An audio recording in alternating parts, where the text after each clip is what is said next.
Omu had never seen a building so clean and so empty at the same time. The human embassy on the council's capital station was spotless. Every desk was wiped. Every chair was pushed in. The lights were off, but the air still carried a faint smell he could not place. Something warm and bitter, like the dark drink humans used to carry in small cups everywhere they went. He walked slowly through the hallways, his recording device floating beside his shoulder. And the Pelori High Archive had sent him to document the site. He was young for this kind of work, barely past his second molting cycle, but no senior scribe wanted the job. They said there was nothing worth recording. The humans were gone. That was the end of it. But Omu did not think it was the end.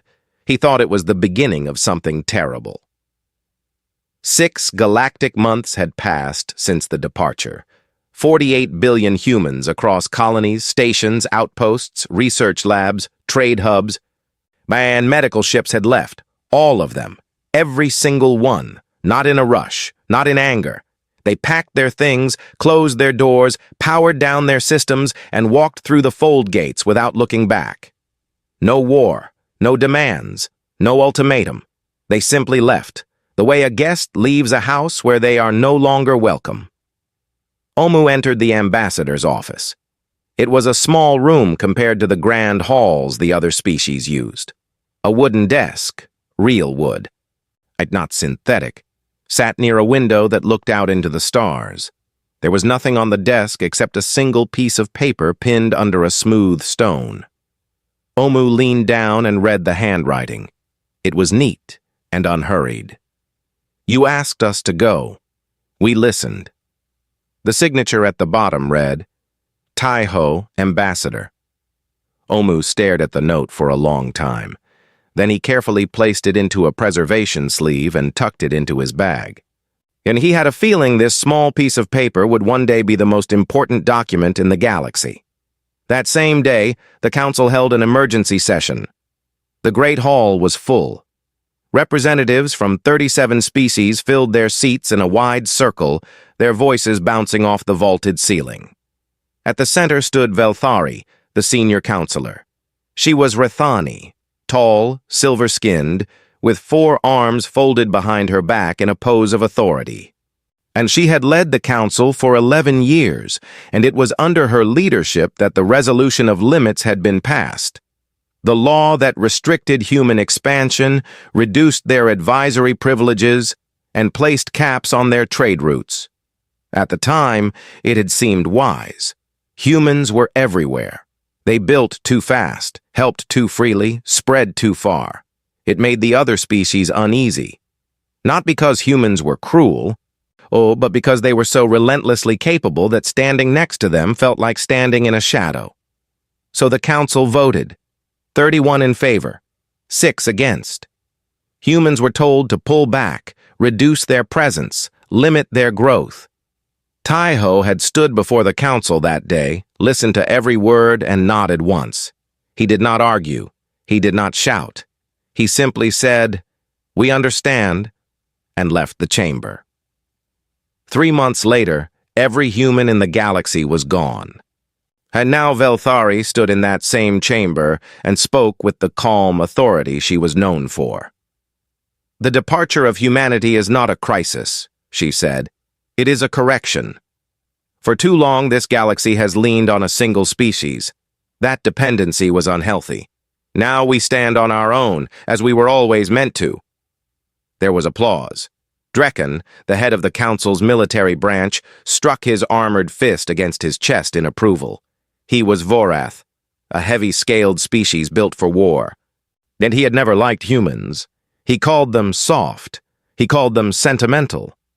He once told Taiho to his face that humans survived not through strength, but through pity. Taiho had smiled politely and said nothing. Drekken was smiling now, too. He leaned back in his seat, satisfied. "Good riddance," he muttered. Not everyone agreed. Ilara, a Shelvani scientist with deep amber eyes and translucent skin, sat in the far corner of the chamber with her hands clasped tightly. The council had made up its mind long ago, but it was not a threat. It was a gift. Nobody had listened. She did not speak during the session. There was no point. The council had made up its mind long ago, and pride was a wall that words could not climb. But the first crack appeared before the session even ended. A junior logistics officer interrupted the proceedings with a stammering report. It's a scheduled trade shipment, grain from the Pelori farming worlds to the Tauvosi weapons forges, had not arrived. The shipment was managed by an automated logistics network, one of the most reliable systems in the galaxy. It had never failed. Not once in 90 years. Velthari asked the obvious question. Who maintained the network? The officer swallowed hard and checked his records. Humans. Humans had built it.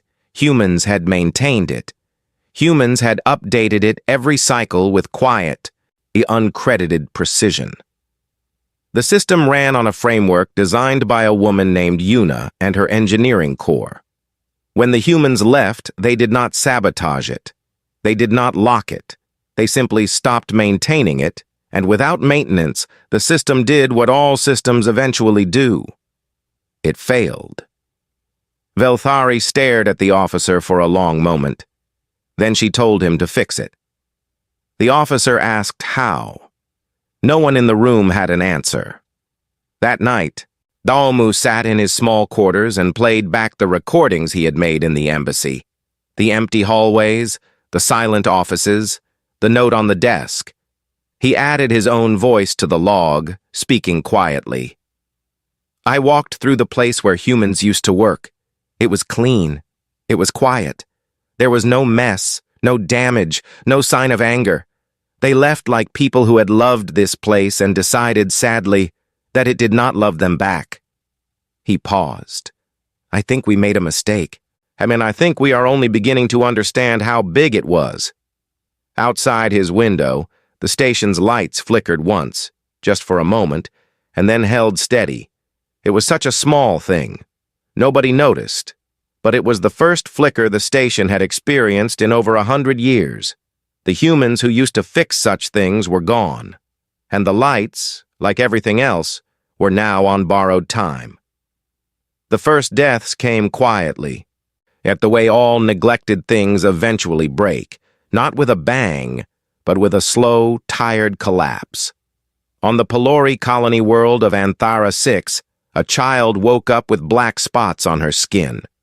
By noon, 30 others in her village had the same marks. By evening, the number was 400. The medical station in the valley had been closed for 5 months. Its shelves were still stocked with human-made vaccines, neatly labeled in both Pelori script and a human language. But the cold storage unit had failed weeks ago. The vaccines were useless now. Nobody had known how to maintain the cooling system. Nobody had needed to know, because a human woman named Somin used to visit every 3 months with a fresh supply and a warm smile. Somin had run medical relief missions across 17 alien systems. She never asked for payment. She never asked for recognition. She simply showed up, treated the sick, trained local volunteers, restocked supplies, and moved on to the next world. The Pelori children used to call her the soft-handed one because she always touched their foreheads gently before giving them their injections. Now the soft-handed one was gone, and the black spots of varish fever spread from village to village like fire through dry grass. Omu arrived on Anthera 6 as part of a documentation team. He recorded the overflowing hospitals, the exhausted doctors who lacked both medicine and knowledge, and the long rows of small bodies wrapped in white cloth. An elderly Pelori woman grabbed his arm as he walked through a makeshift ward. Her eyes were cloudy with fever. "Where are the human doctors?" she asked.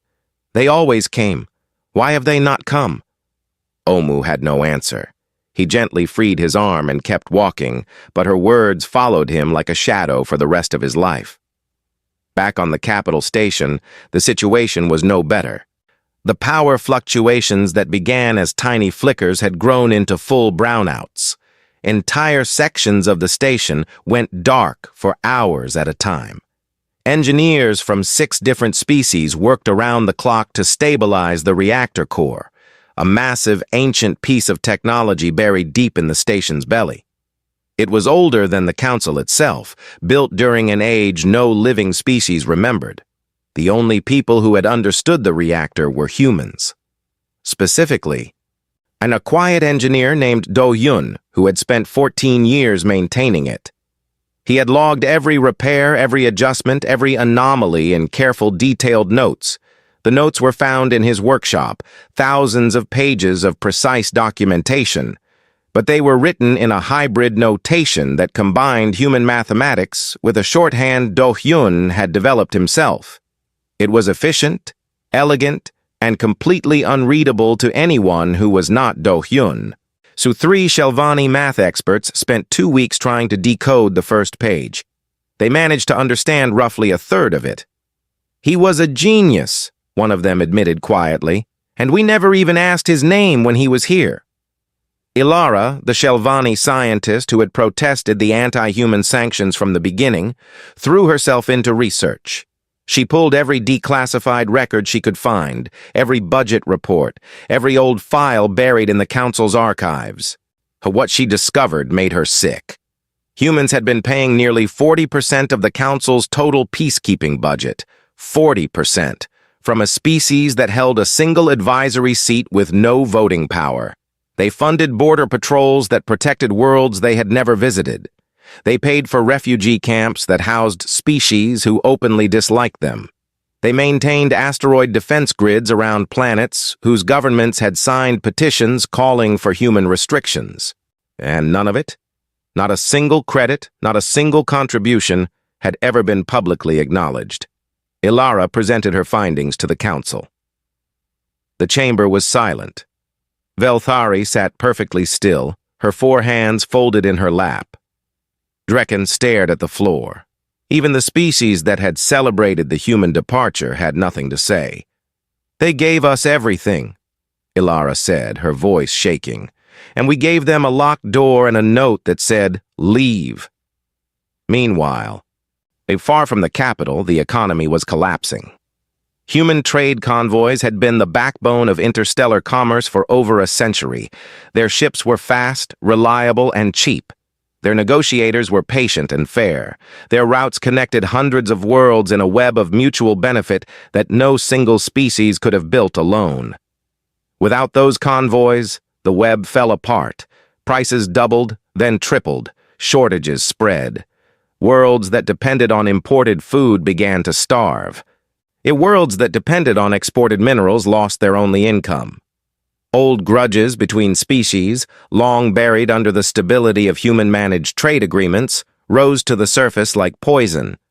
The Tauvosi and the Pelori, allies for 60 years, accused each other of hoarding resources. The Rithani closed their borders. The Vorath began seizing cargo ships in open space, calling it security enforcement. It was piracy, and everyone knew it. But there was no one left to mediate. Gren, the Tauvosi warlord, watched his empire's trade networks crumble from the bridge of his warship. He was a proud creature, massive, scarred, built like a living siege engine.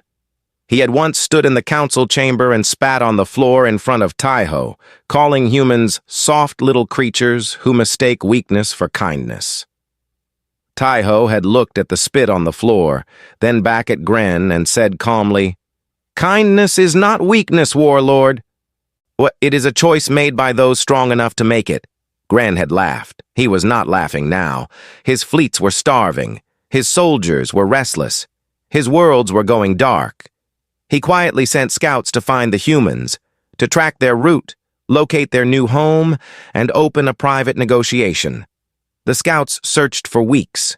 They followed every trail, scanned every fold gate, chased every rumor. They found nothing. Every fold gate that once led to human space was sealed. Not broken. Not destroyed. Just locked, firmly and completely from the other side. The humans had not slammed the door. They had closed it gently, turned the lock, and walked away. Gren stood before the sealed gate and stared into the darkness beyond it. For the first time in his long life, the warlord felt something he had never felt before. He felt small. Omu, back on the capital station, added a new entry to his growing record. He spoke into his device in the dim light of his quarters, and his voice barely above a whisper. I have been counting the things humans did for us. I stopped counting at 600, not because I ran out, but because I could not bear to continue. Every system I examine, every record I open, every world I visit, I find their fingerprints, holding things together, keeping things running, feeding, healing, protecting, all without being asked, all without being thanked. He paused, and when he spoke again, his voice cracked. We did not lose a species. We lost the people who loved us more than we ever deserved. The warning came from a deep space sensor station on the galaxy's outer rim, a small, automated outpost that had been blinking its quiet heartbeat into the void for 200 years.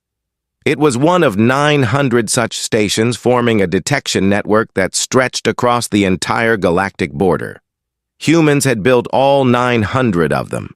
The station detected movement. Not a ship, not a fleet, a swarm. The data was relayed to the Council's military command, where it sat in a queue for 6 hours, because the officer on duty did not recognize the alert format. It was a human-designed protocol, and no one had been trained to read it. When Drekan finally saw the report, he dismissed it. Sensor ghosts, he said. The old human equipment is degrading. Ignore it. Ilara did not ignore it. She pulled the raw data, ran it through her own models, and felt the blood drain from her face. But the readings were not ghosts. They were real, and they were massive. Thousands of signatures moving in coordinated waves, pouring through a gap in the outer defense perimeter like water through a cracked wall. The Nahar swarm had returned. 200 years ago, the Nahar had nearly consumed the galaxy. They were not a civilization. They were a hunger, a hive-mind species that moved from system to system, stripping worlds bare of every organic molecule before moving on. And they did not negotiate. They did not communicate. They simply fed. The galaxy had been saved, barely, by a coalition led by humans. It was a human admiral named Wan Jin's grandmother who had designed the defense perimeter. It was human engineers who built the sensor network. It was human soldiers who held the line at the Battle of the Burning Rim, suffering 70% casualties while every other species retreated. After the war, it was humans who maintained the perimeter, patrolled the border, and kept watch while the rest of the galaxy slept peacefully and forgot. Now the Watchers were gone, and the wolves had noticed. Drekan was forced to hold a military briefing when the Nahar crossed the third detection line. The chamber was tense. Representatives shifted in their seats, their eyes wide. Drekan tried to project confidence, standing tall in his heavy armor, but his voice had lost its usual thunder. We will meet them at the outer colonies, he said. Our combined fleets are more than sufficient. Ilara raised her hand. Our combined fleets have never fought without human tactical support. Our shields use human-designed adaptive technology. Our communication arrays run on human encryption. Half our ships rely on human-built navigation systems that have not been updated in 6 months.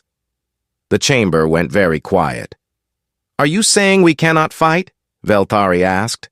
I am saying we do not know how to fight the way we used to, Ilara replied, because the way we used to fight had humans standing beside us. Gren did not wait for the council to make a decision. He gathered what remained of his Talvosi fleet, 47 warships, once the most feared force in the galaxy, and flew to meet the Nahar vanguard near Velos Station. He told himself it was strategy. In truth, it was guilt. He needed to prove that the galaxy could survive without humans, but he needed to prove that he was wrong to feel small. The battle lasted 9 hours. The Talvosi were fierce. Gren himself led the charge, his flagship tearing into the Nahar swarm with every weapon firing. But the Nahar were endless. For every drone they destroyed, 10 more appeared. And the Tovosi ships, powerful as they were, began to fail in ways no one expected. The adaptive shielding gifted to the Tovosi by humans decades ago flickered and died on ship after ship. Or the technology required periodic recalibration, a process that human technicians had performed so quietly and so regularly that no Tovosi officer had ever realized it was happening. Without recalibration, the shields were useless. Ships that should have withstood heavy fire were torn apart in seconds. Gren lost 23 ships. He limped back to Council space with the survivors, his flagship trailing smoke and leaking atmosphere. When he stepped off the transport onto the capital station, he was missing 2 of his 6 arms and half his face was burned black. He walked into the council chamber unannounced, dripping blood on the polished floor, and spoke 5 words that silenced every voice in the room. "We cannot do this alone." That night, Veltari sat in her private chambers. The station was quiet. The lights flickered twice. The brownouts were getting worse. She poured herself a glass of something strong and sat before her personal terminal. She had avoided it for months, but she could not avoid it any longer. She opened the council's archive and found the recording of Tai-Ho's final address. She pressed play. Tai-Ho appeared on the screen. He was a small man by any species standards, short, slim, with dark hair turning gray at the temples and calm, steady eyes. He stood at the podium without notes, without drama, without anger. He spoke for 12 minutes. He listed, item by item, every contribution humans had made to the galaxy. Medical missions, the engineering projects, peacekeeping operations, trade networks, defense systems, refugee programs, scientific research shared freely with species who had never once said thank you. The list went on and on. Velthari had never heard most of it. No one had. Humans did not advertise their work. They simply did it. At the end, Tai-Ho paused. He looked around the chamber, at the empty seats, the bored faces, the representatives already checking their devices. And then he said something that Velthari now realized was the most important thing anyone had ever said in that room. "We do not leave in anger. We leave because staying where we are unwanted would dishonor both you and us. We wish you well, truly." He stepped down. No applause. No response. He walked out, and the council moved on to the next agenda item without a second thought. Velthari closed the recording. She sat in silence for a long time. Then she pressed her 4 hands flat against the desk and lowered her head. She did not cry because of sadness. She cried because she finally understood the weight of what she had done. She had led the vote that pushed the humans away. She had called it wisdom. She had called it independence. She had smiled while signing the resolution, proud of her political victory. And now her galaxy was burning. Her people were dying. And the only ones who could help were behind a locked door that she herself had told them to walk through. The next morning, the council held its most desperate session in history. Species that had been arguing for weeks sat in heavy silence. Drekken, for once, had nothing to say. Gren sat in a medical chair, his wounds still raw. Ilara stood and made the proposal. "We must find the humans. We must ask them to come back." There was no debate, no vote. Every representative simply nodded. Velthari spoke last. Her voice was rough and tired. "I will go myself," she said. "I owe them that much." Nobody argued. For the first time, the council agreed on something. And it was the most painful agreement any of them had ever made. The ship was small. Velthari had insisted on that. No escort fleet, no warships, no banners or flags, just a single diplomatic vessel, unarmed and plain, and carrying 4 passengers and a crew of 12 into the emptiest stretch of space the galaxy had to offer. Velthari stood at the front viewport, watching the stars slide past. Behind her sat Ilara, reviewing data on a tablet. Omu was in the corner with his recording device, as always, and Gren, the great Talvosi warlord, the terror of 100 battlefields, sat strapped into a medical support chair, his burned face wrapped in healing patches, his 2 remaining arms resting on his knees. And he had asked to come. No one expected that. When Velthari announced the mission, Gren had stood, painfully, slowly, and said he would join.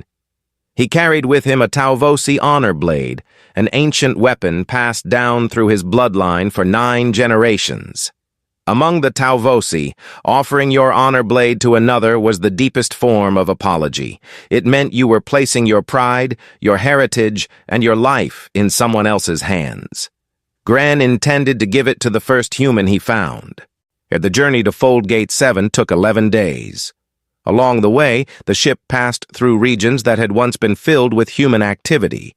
Trade lanes, colony systems, research outposts, all empty now. On the 3rd day, they stopped at a former human colony called Brightfall Station. It was a mid-sized outpost built into the surface of a barren moon, once home to nearly 2,000 humans.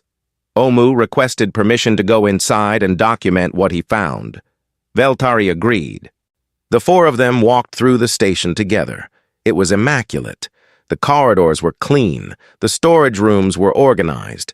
Every system had been properly shut down according to protocol. The humans had not left in panic or rage.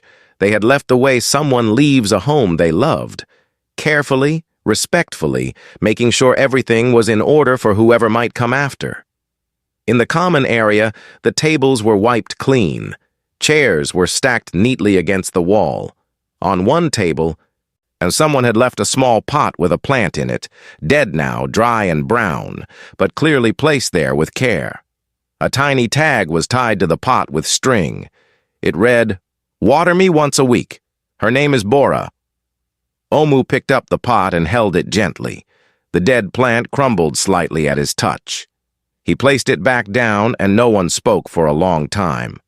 In the engineering bay, they found Do-hyun's secondary workshop, smaller than the one on the capital station, but equally organized. His tools were hung on the wall in perfect rows. A handwritten checklist was taped to the door. The last item, checked off in neat ink, read, "Reactor powered down, seals verified, safe for next crew." There would be no next crew. Do-hyun had known that. He had done it anyway. Gren, who had said almost nothing since the journey began, stood in the middle of the workshop and looked around. His remaining arms hung at his sides.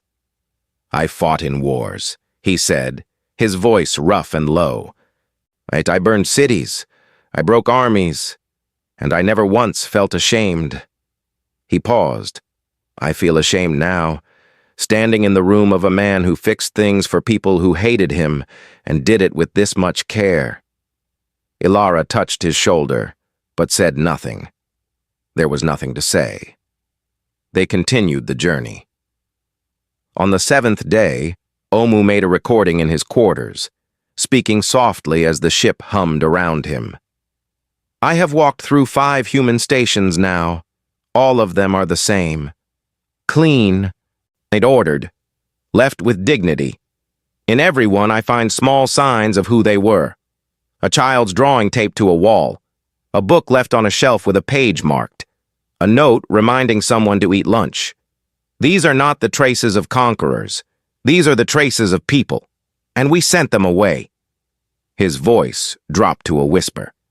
"They were better than us, and we told them they were nothing."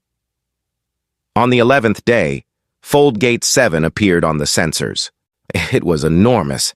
A ring of dark alloy nearly 3 kilometers across, floating in empty space like a great closed eye. It had been built by human hands 80 years ago, the largest and most advanced Foldgate in the galaxy. It could transport entire fleets across thousands of light years in seconds. Now it was dark, silent, dead. The ship approached slowly. Ilara ran every scan she could think of: electromagnetic, gravitational, quantum resonance, thermal. Nothing.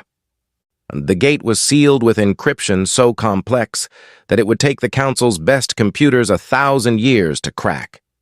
The humans had not just locked the door, they had made sure it could never be forced open. Velthari ordered the ship to hold position 50 meters from the gate's surface. She stood at the viewport and stared at the dark ring of metal. She could see her own reflection in it, faint, distorted, small.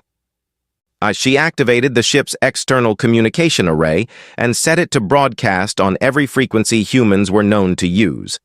She cleared her throat, straightened her posture, and spoke. "This is Velthari, Senior Counselor of the Galaxy Council. I speak not with authority, but with humility. We were wrong. The resolution we passed, the restrictions we placed on you, the ingratitude we showed for everything you gave. It was wrong. All of it." She paused. Her voice shook slightly. "We told ourselves we did not need you. We told ourselves we were stronger alone. We were not. We are not. Our worlds are dying. Our people are suffering. And the Nahar have returned to a galaxy that no longer knows how to protect itself." She took a breath. "I am not here to demand your return. I have no right to demand anything from you. I am here to say what should have been said a long time ago. Thank you. For everything you did, for every life you saved, for every system you maintained, for every battle you fought that we never even knew about. Thank you." Her voice broke. "And I am sorry. We are sorry. Please." The broadcast ended. The gate remained dark. The ship floated in silence. Minutes passed, then an hour, then 2. Nobody spoke. Nobody moved. Velthari stood at the viewport, her hands pressed against the glass, staring at the gate as if will alone could open it. Gren sat with his honor blade across his knees, his burned face turned toward the window. Alara stared at her blank screens. Then Omu noticed something. It was almost invisible. A faint pulse of light, so dim it could have been a reflection, a glitch, an illusion. But it came from deep inside the gate's structure. A tiny rhythmic glow, steady as a heartbeat. It pulsed once, twice, 3 times. "The gate is not dead," Omu said quietly. Everyone turned to look at him. He pointed at his scanner where a thin line of energy was registering, barely above 0, but real, steady, intentional. "Someone on the other side is listening." Velthari pressed her hand flat against the viewport. On the other side of the gate, across unimaginable distance, somewhere in the silent territory where 48 billion humans had gone, someone had heard her. They had not answered, but they had not turned away. And in that moment, standing before the locked door of a people she had wronged, Velthari understood something she had never understood before. Hope was not a grand thing. It was not a fleet, or a weapon, or a speech. Hope was a tiny pulse of light in an ocean of darkness, barely visible, easily missed, and more precious than anything in the universe. She did not move from the viewport for the rest of the night. The Nhar reached Cathara Prime on a Tuesday. It was a meaningless detail. Aliens did not measure days the way humans did. But Omu recorded it anyway, because he had learned that humans cared about such things. They marked dates. They remembered days. And they believed that when something important happened, the smallest details deserved to be preserved. The combined fleet of every remaining council species gathered in orbit around the planet. It was the largest military assembly in galactic history. Over 4,000 ships from 29 species arranged in a defensive formation that Drekken had spent sleepless nights designing. He stood on the bridge of his flagship, his heavy Vorath armor locked tight, his face grim. He was not the same Drekken who had laughed when the humans left.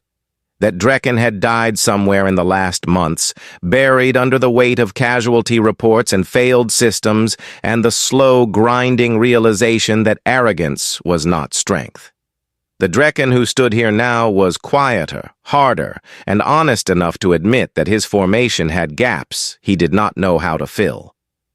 Gren commanded the right flank with his surviving Tovosi ships. His wounds were still healing. He fought from his medical chair, giving orders through a voice that rasped and cracked. He did not complain. He had lost the right to complain about pain a long time ago.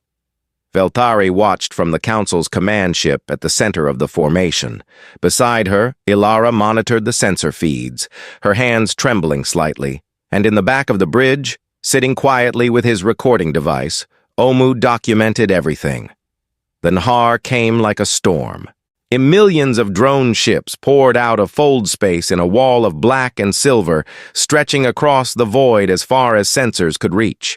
They moved in perfect unison, guided by a hive mind that thought as one, attacked as one, and fed as one.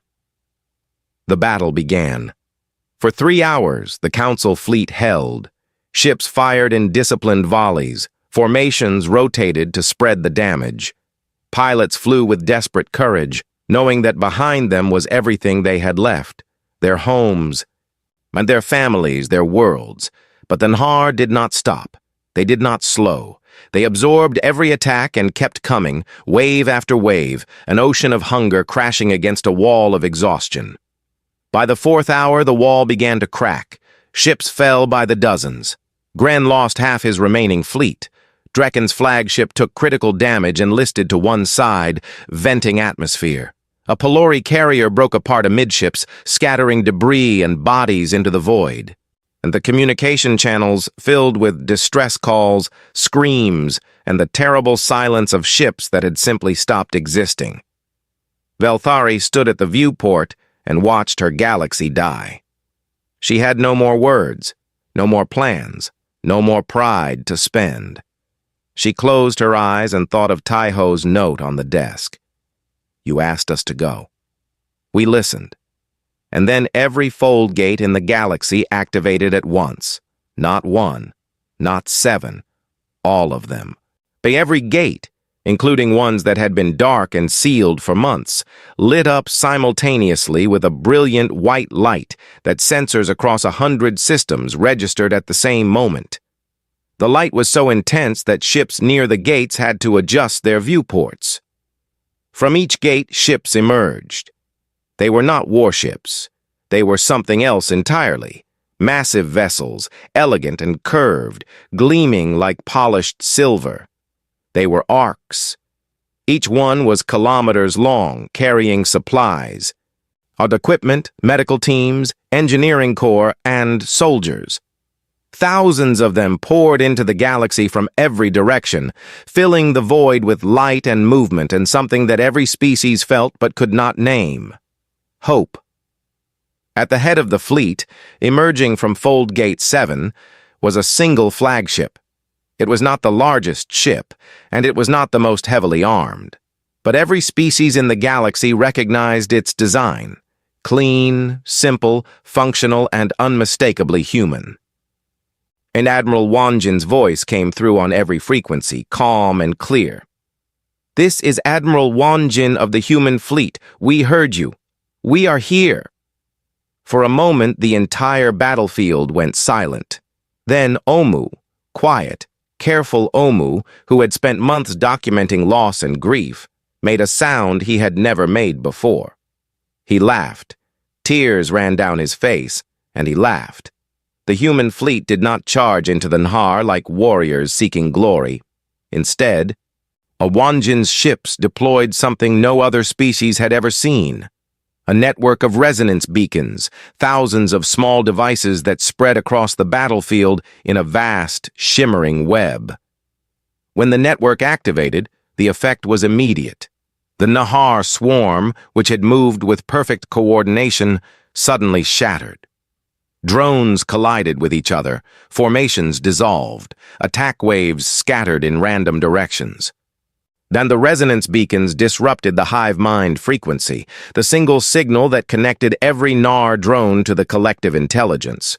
Without it, they were not an army. They were just animals, confused and afraid. Wanjin's fleet moved through the chaos with surgical precision.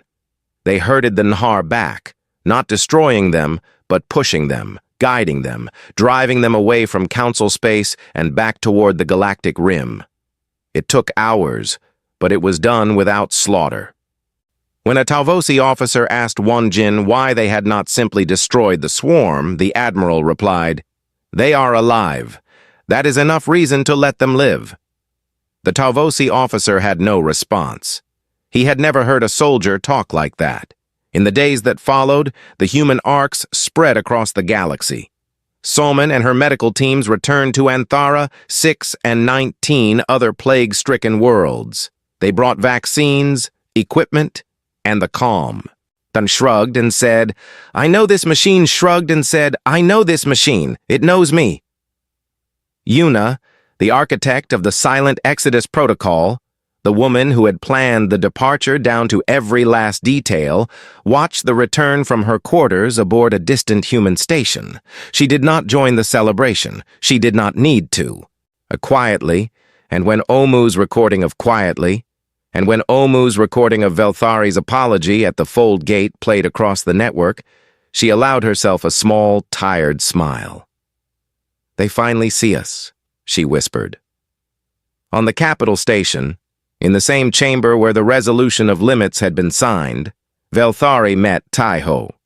He was older than she remembered. His hair was fully gray now, and there were deep lines around his eyes, but his gaze was the same, calm, patient, and impossibly steady. Velthari opened her mouth to apologize, but Taiho raised a hand gently. "You do not need to apologize, counselor," he said. "You needed to learn, and some lessons only come through loss." Velthari nodded. Then she asked the question everyone in the galaxy was asking. "Will you stay? Will humans rejoin the council?" Taiho was quiet for a long time. But he looked around the chamber, at the seats, the walls, the high ceiling where voices echoed. Then he looked back at her. "Not as we were," he said. "Never again as invisible servants. If we return as equals, or not at all." Velthari did not hesitate. "Equals," she said, "as it always should have been." The new accord was signed 1 month later. Omu, now recognized as the galaxy's most important historian, read the terms before the full council. The humans were granted full voting seats. Their contributions were publicly recorded and credited. A new galactic holiday was established, the Day of Remembrance, not to celebrate the human return, but to remember the silence and what it taught every species about the cost of taking goodness for granted. Gren was there. He walked to Taiho after the ceremony, knelt on his remaining legs, and held out his honor blade with both arms. "I was a fool," he said simply. Taiho looked at the blade, then at Gren. He reached down and closed Gren's hands back around the handle. "Keep it," Taiho said. "A good blade belongs to the one brave enough to change." That night, Omu sat in his quarters one last time and opened his recording device. He had documented the departure, the collapse, the suffering, the journey, the battle, and the return. Millions of hours of footage, thousands of pages of notes, the most complete historical record ever assembled. He stared at the blinking light of his recorder and thought about what to say. All those months, all that pain, all that loss, and all that grace. How do you end a story like that? He pressed the button and spoke. The galaxy once asked itself what it would be without humans. Now it knows, and it has chosen never to ask that question again. He turned off the recorder, set it down on his desk, and looked out the window. The station lights were steady. The stars were bright. And somewhere out there, in a clinic, in an engine room, on a bridge, in a classroom, humans were doing what they had always done, quietly, gently, without asking for thanks, because that is who they are, and that is why the galaxy, for all its pride and all its power, could not survive without them.